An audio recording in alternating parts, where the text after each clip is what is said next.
I'm at the Red Rock, which shockingly I haven't played at since moving, which is crazy because it's easily the closest poker room to me. But I've usually preferred the Strip or just going basically the online route if I'm looking for a close game. But here at the Red Rock today with my buddy Bob,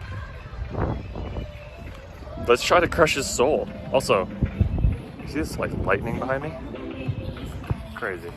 A lot of my cash game sessions in 2021, once I was back playing, were actually with friends. I was pretty much on the tournament grind pretty seriously for most of the year, and in between the summer and WSOP, I played a decent amount of cash, but mostly socially. One really cool thing about living in Vegas is that a lot of poker friends do come out here, and some poker friends already live here. So meeting up with people is often my prime directive, and poker becomes a little bit more of a social pursuit than just a monetary one. So for this vlog, I decided to play 1-2 no limit at Red Rock with my buddy Bob, who lives in Summerlin, out kind of by where I do, and Red Rock is just much closer to us. So that's what we decided on. I start out in for $300 at 9 p.m. and I'm not at Bob's table yet. I raise a few hands that don't work out but are definitely way too boring to make it into the vlog, so we end up rebuying for 100 and then immediately get table changed to a new game with Bob. And this is the literal first hand sitting down, and so because of that I don't even have my camera out. I'm literally fumbling with my chips and looking down at a premium. So with $350 in the stack, there's a guy that opens up to 15, and I go to $50 in the cutoff with queens. He snap jams. I think the amount is probably in the neighborhood of $200 since it's a $300 cap, but a lot of people do come in for $200. I snap call, and the board rolls out 9-5 deuce 6-9 giggity. He's got pocket kings though, so we're going to be left a little bit unsatisfied here and rebuying immediately for $300 once again. So for those of you who are tallying it up, yes, we are already in for $700 about an hour in. $300 in the stack here, the hijack limps, the cutoff limps, and I'm on the button with ace-9 of spades, and I really want to punish these limpers, so I bump it up to $15. The small blind cold calls, and the hijack original limper also calls. So we go three ways to a flop, which is jack 10-4 with one spade. Pretty interesting board as far as this exact holding. We do have some cool backdoors going on, so when it checks to me, I decide to c-bet for $30. However, they both agree that I'm full of it and call. The turn is a 7 of hearts, and the hijack now leads for $120. What's always funny about a spot like this is that I would have at least considered barreling. We do block the nuts, and we technically pick up equity here, but given this action, I don't think we can really do much. I just fold, and so does the small blind. Topping up once again, I have $300 in my stack. Open middle position with queen jack offsuit to $15. There are two callers, and the flop comes out king 6 deuce rainbow. I c-bet 20, and the big blind, who is super active, calls. The turn is 3 of spades, and for no particular reason, when he checks, I decide to barrel. I bet $50, and I don't really recommend this on this board. It's a card that traditionally would be considered to not really help anyone, so I'm really just hoping that with my blockers, he doesn't have king, queen, king, jack, etc., but he's probably never folding a king, period.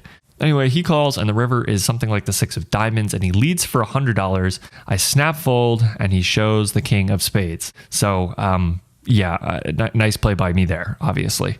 Topping up once again, and this time with $280 in the stack, yet to really win any kind of pot here. There are two limps. Bob makes it $30, and there's a super active caller on the button. I am in the big blind with king queen offsuit, and looking down at my $280 stack, this looks like kind of prime time to just rip it in. This is almost a tournament spot in makeup, and so I go for it here. I rip it, and we just end up getting it through. $350 in the stack now, thanks to that one pot that we've taken down.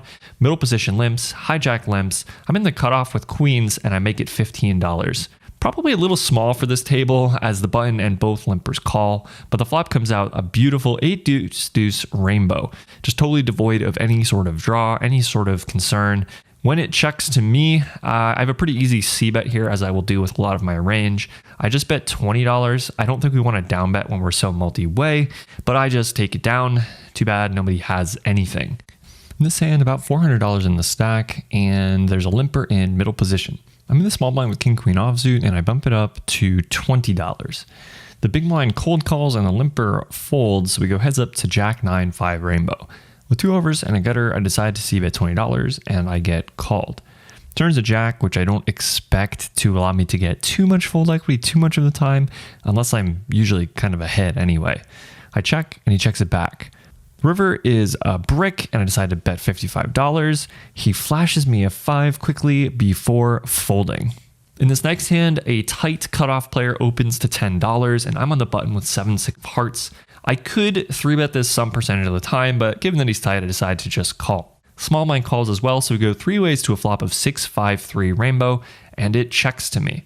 At this point, I have the best hand the vast majority of the time, and it's not really about getting value as much as it is denying equity to all the overcards. I bet $15 and the small blind calls. Turn is the 9 of diamonds, and when he checks, I have a sort of awkward decision. I think checking is probably super reasonable, but given that I have a double gutter now to go with my pair, and the fact that I still kind of want to deny some equity, I decide to c-bet $40 and he just folds. $400 in the stack now. There are 4 limps. I'm in the big blind with ace-jack offsuit and bump it up to $25. Only the first limper calls, so we get at least a percentage of that sweet dead money, theoretically speaking, and the flop comes out 10-5 deuce two-tone. I decide to bet $20 here and he makes the call. Turn is the ace of clubs and he only has about 70 behind, so I was going to be jamming a lot of cards here, and this is certainly one I will continue on, both with value and with bluffs. I have a lot of like king, jack, queen, jack here, so that's what I do, jamming with this one as well. He snap folds and we just get to take a small one down once again. $450 in the stack now, and an active early position player makes it 20. I'm in the hijack with ace king offsuit and happily bump it up to 65. He snap calls, as I expect him to do most of the time, and the flop comes jack 4-3 rainbow. He checks, I decide to c-bet $50, and he makes the call. Turn is a 3, and just based on how he called flop, I figured he wasn't really folding a lot of his range on flop, so I decide to maybe start to barrel this one off. Maybe on some cards I'll give up, but I want to really apply the pressure here to any under pair or just a 4, something like that. So I barrel $85 and he just folds, which is kind of nice to see because I'm really just repping like I have value here and I'm trying to put his medium strength hands in a tough spot. So it's nice to see that that actually worked. And I feel like this shows that just because somebody's kind of loosey-goosey doesn't mean they never fold, literally. $600 in the stack now as we are chipping up and chipping up. Middle position, who is this active guy, limps in. I'm in the cutoff with pocket 8s and make it $20. Small blind and the middle position limper call, and the flop becomes 9-6-4. I c-bet $25 and take it down. You'll notice that when people play too many hands, they also just tend to find a lot of folds on flops. So a lot of hands like this, but I figured I've got the footage. Why not share it?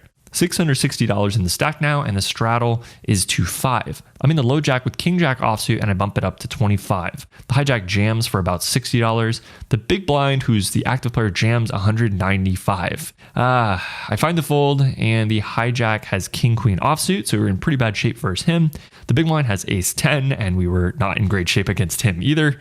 The board runs out 10-6 deuce 7-9, so yeah, nothing really to speak of here. We would have lost the hand and just lost the 25 instead. $650 in the stack here. King 9 offsuit, and I don't have all of the preflop action, although maybe I can get it later from the footage.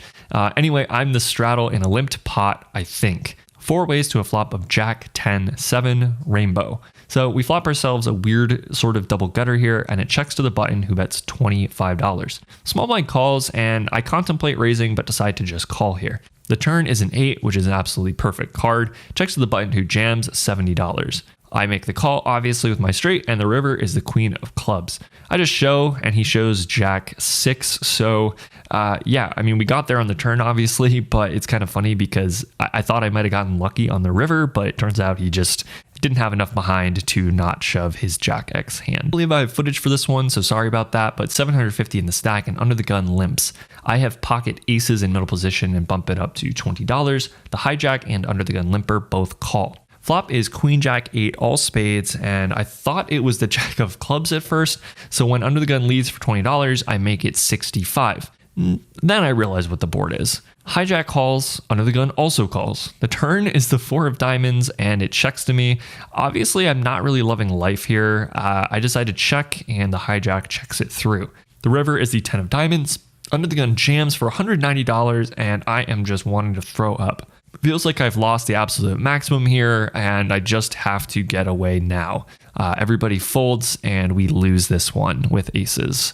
In this hand, I'm the button straddle for $5, and I have about $700 in the stack. This loose, crazy guy who has been on my right and just going nuts all night opens a hijack to $25. Normally, I wouldn't think that much of this, but he does a fair bit of limping and calling, so alarm bells are going off a little bit in my head. I have ace-10 offsuit though, and decide that I pretty much have to call. We go heads up and the flop comes out 10-6-3. Again, normally a pretty favorable spot, but he bets $50. Even though we have top pair, top kicker here, it doesn't really feel like he has a lot of jack 10, queen 10, and king 10 in range here, but I don't really see how we can get away just yet. I make the call. The turn comes another 10, so all concerns are wiped away, and in fact, I'm starting to think about whether I might be able to stack him here, given that I think he's got a pretty strong hand a lot of the time. He does check though, and I think that I might scare him off if I bet turn and river, so I decided to check it back, hoping to make some value on the river. River is a deuce, and he now bets $120 of his something like $300 stack. I decide to go all in here, really only one choice. Yeah, a couple hands technically beat us, but I don't even think they're necessarily in range based on the other information I have. He says some stuff to me, but I just stay silent, even though we've had some rapport throughout the night. Feels like the kind of spot where I can really only give something away if I say anything back. He does eventually call, and of course I have the best hand against pocket queens. So my initial read was right, and I had to get super lucky here to take down my biggest pot of the night. This guy all night has been a really good sport. We talked about YouTube, poker vlogs, and all kinds of stuff. And of course, he's been really good for the game, just getting involved, putting people to the test, and just being a great table presence. At the end of this hand, he respectfully asks if he could be referred to as Magic Mike for this video, and asks if this hand will make the vlog. Well, Mike, yes. Yes, it will. Out of the game for 1,018 in something like 4 or 5 hours of play. It's like a bit after 2 a.m. now, maybe 2:40. But the main thing is that, I guess we're taking the stairs. The main thing is that we did book a win. It's nice to play a small game and kind of get some confidence back. I think I played overall pretty well. Definitely forcing some spots, but that's to be expected. So hopefully I'll see you in the next video. I'm trying to push them out more now that I've got some editors on and sort of Stan really working with me. Pretty happy with that so far. Oh, and by the way, before I forget, just triple.